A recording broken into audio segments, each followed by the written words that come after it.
Let's start with that top story. Kenyan police launching an investigation into the mystery around bodies dumped in River Yala in Siaya County. Residents along the riverbanks have been raising concerns over the increasing number of unidentified bodies being fished out from the river. Human rights activists on a fact-finding mission this week claim to have made a shocking discovery of bodies floating around in sacks, while others had their heads covered in polythene bags. Police say that since January last year, 20 bodies have been retrieved from the River Yala. Human rights groups have expressed shock, saying the dumping of bodies is disturbing and have called for a swift police investigation. Missing Voices, a campaign group focused on extrajudicial killings in Kenya, reported more than 1,100 deaths at the hands of police in 2017. The organization says around 270 more people have disappeared nationwide. To talk more about this, we're joined by human rights activist Hussein Khalid of Haki Africa. He is among the activists who have been making noise about the discovery of these mysterious bodies from the River Yala. He joins us now. A very good evening to you, and thank you so much for speaking to us. A shocking discovery. Just give us a genesis of how you became involved. Thank you so much, and we appreciate the opportunity to speak at the continental level on this issue because it's a massive, massive issue. We did receive communications from our partners on the ground about the floating bodies in River Yala. And as a human rights organization that is championing justice in the country, we immediately decided to go on a fact-finding mission in Yala sub-county. And what we found there was absolutely shocking because we saw with our own eyes 21 bodies in the minimum at the morgue. And these bodies had, torture marks. Clearly, you could see that they had been tied up. We had bodies that had deep cuts, others that had limbs dismembered and stuff like that.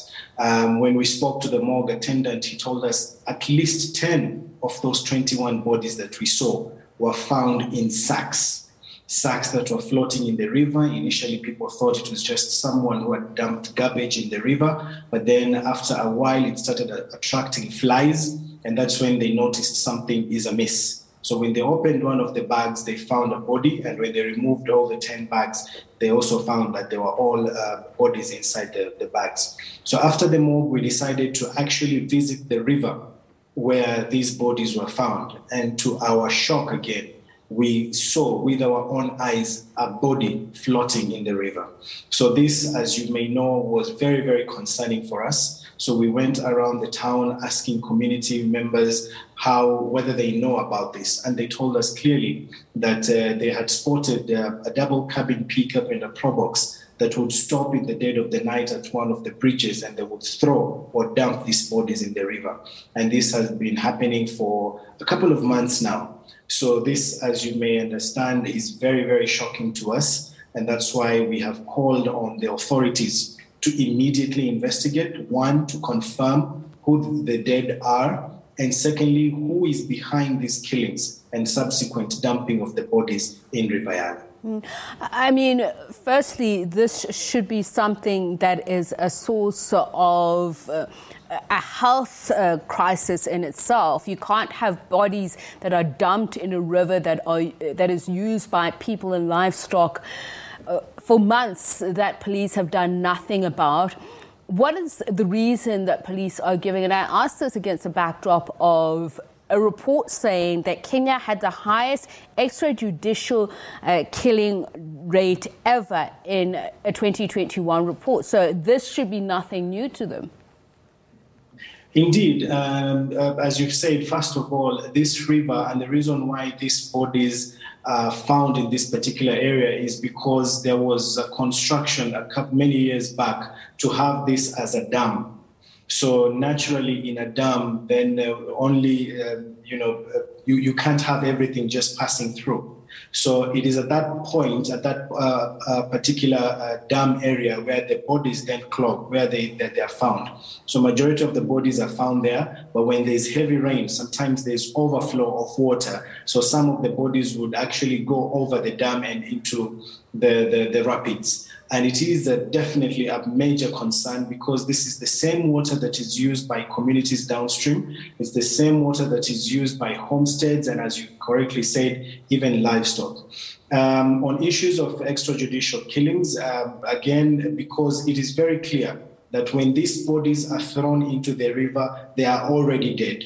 We did inquire within the Yala community whether of late they've had any missing persons, and they confirmed that the community has no missing person, which clearly signifies that these dead bodies are for individuals from outside that area. They are picked in different places, they are tortured, they are killed, and then they are brought and dumped in that particular area.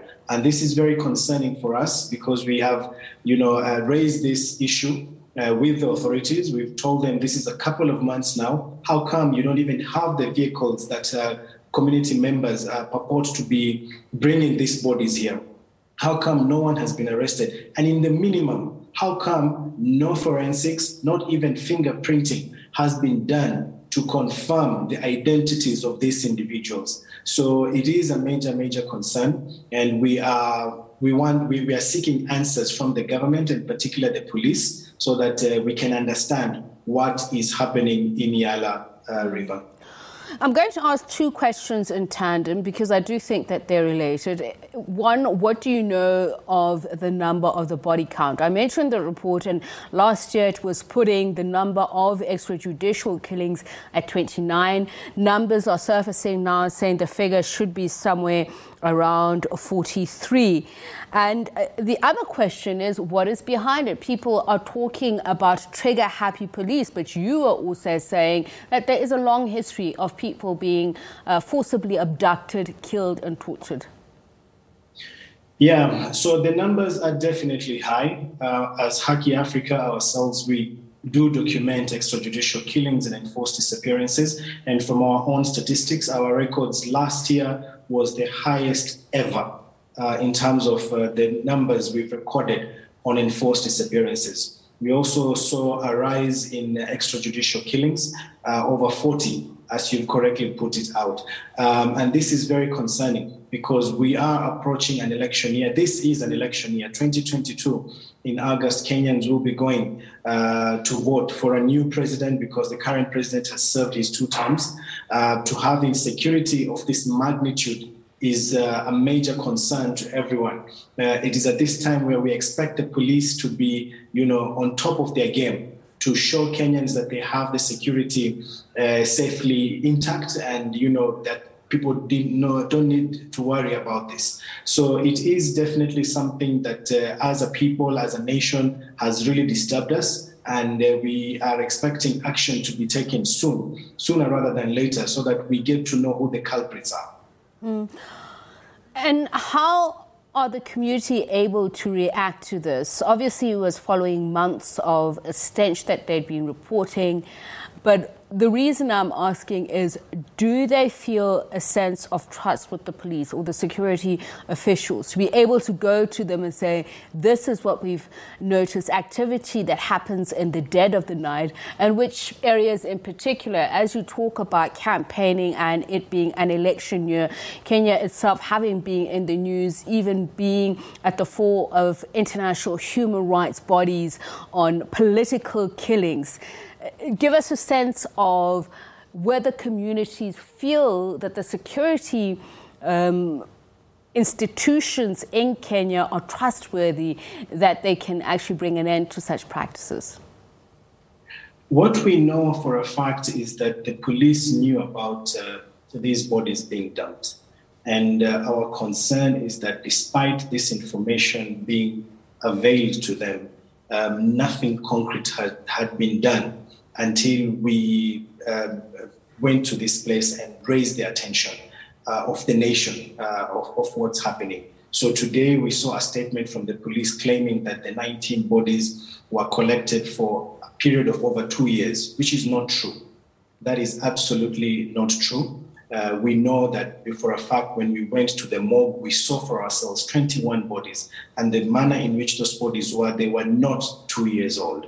We know for a fact the morgue officials told us that they had to bury 9 bodies in a mass grave in October last year. So these bodies that are there now are from October onward. So it's a period of 3 months. So already the police are trying to give another version to this story, which clearly does not reflect the true position on the ground. Actually, the report that has been issued by the government, by the National Police Service today, the spokesperson contradicts what we were told by their own police officers on the ground. All right. And Mr. Khalid, before we run out of time, I do need to ask this question because you have called on the government to ratify international conventions against enforced disappearances. Would this also cover another source of what people say could be behind these killings, and that is terrorism links? It's possible. Of late, some of the cases we've handled, individuals are somehow linked to terrorism, others are linked to crime within the communities, others are even linked to livestock theft. And it's causing so much concern to us when we hear in certain quarters, police officers and security officers issuing shoot-to-kill orders. It clearly manifests that, there is a sinister policy that is being implemented within the security agencies. So we are very, very concerned. And we feel that crime in Kenya is not being handled strictly in accordance to the law. We know that the security agencies have to fight crime, have to fight terrorism, have to fight all sorts of issues, but this has to be done strictly within the confines of the law. We can't have police running haywire and doing things according to what they feel as individuals is correct. All right. Thank you so much for your time. Really appreciate it. Hussein Khalid is human rights activist there working with Haki Africa in Kenya. He says myriad of reasons could be behind these discoveries, mysterious bodies being found in the river. But one thing is certain, that it is very concerning, and we hope that our East Africa team is on it, following up on this. And as you heard him say, it is an election year, so lots of concerns around security.